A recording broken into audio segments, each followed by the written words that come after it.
পবিত্র ঈদুল আজহায় মহাপরিচালক বাংলাদেশ আনসার ও গ্রাম প্রতিরক্ষা বাহিনীর পক্ষ থেকে সারা দেশের মতো খাগড়াছড়িতে ইউনিয়ন ওয়ার্ড দলনেতা দলনেত্রী আনসার কমান্ডার ও হিল ভিডিপি সহ ৯টি উপজেলায় মোট ৩,৬১২ জন সদস্য ও সদস্যদের মাঝে বাহিনীর মহাপরিচালকের ঈদ উপহার সামগ্রী বিতরণ অনুষ্ঠিত হয়েছে।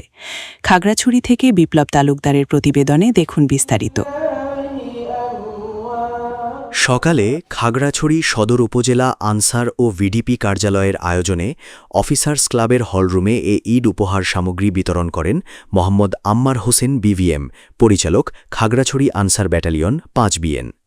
এতে আরও উপস্থিত ছিলেন বাংলাদেশ আনসার ও গ্রাম প্রতিরক্ষা বাহিনী খাগড়াছড়ি জেলা কমান্ড্যান্ট মোহাম্মদ ইব্রাহিম খলিল, খাগড়াছড়ি সদর উপজেলার আনসার ও ভিডিপি কর্মকর্তা তসলিমা আক্তার, প্রশিক্ষক ফজলুল হক ও খাগড়াছড়ি উপজেলা প্রশিক্ষক মোহাম্মদ সাইফুল ইসলাম সহ অন্যান্যরা।